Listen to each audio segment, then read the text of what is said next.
Conclusi i lavori di ammodernamento della viabilità dell'area compresa tra Villa Seta e Monserrato e stamane il sindaco Marco Zambuto ha presenziato all'inaugurazione delle nuove rampe di accesso al viadotto che collega il centro di Agrigento con i due quartieri di Monserrato e Villa Seta. Questo è un grande segnale di riqualificazione di tutta la città, abbiamo voluto fortemente, si tratta di lavori che sono stati realizzati dall'impresa che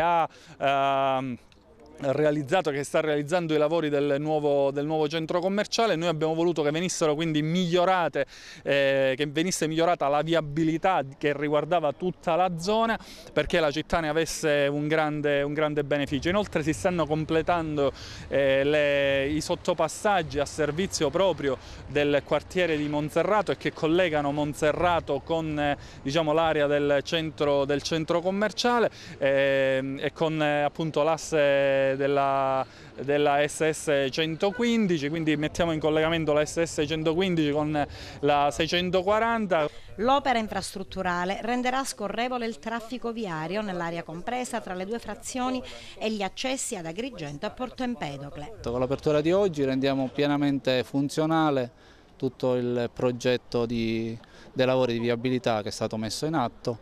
Mancano solo poche opere di corredo stradale che sono la segnaletica orizzontale e verticale definitiva che sarà fatta a settembre e il tappetino d'usura. Dopo la realizzazione delle opere infrastrutturali viarie si passerà poi a lavori di riqualificazione dell'area di Monserrato, le cui somme erano state bloccate. Nel mese di luglio sono stato a Roma in cui ho fatto presente e ho portato al Ministero delle Infrastrutture tutta la procedura che noi abbiamo seguito in questi anni per mantenere i fondi, fare le variazioni nelle opere e nei lavori che si devono andare a realizzare. Ho fatto tutta una relazione, il Ministero dovrà sentire la prefettura per avere cognizione di quanto rappresentato e finalmente poter sbloccare lavori a servizio di un quartiere in cui il completamento di queste opere di urbanizzazione risultano ormai fondamentali per riuscire a dare sicurezza e miglioramento di tutta la qualità della vita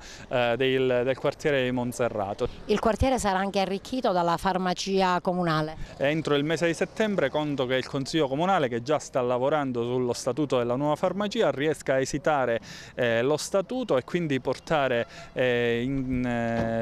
iniziare immediatamente l'avvio della procedura per l'inizio dei lavori della nuova farmacia. Un'inaugurazione oggi che riqualifica enormemente il quartiere di Monserrato.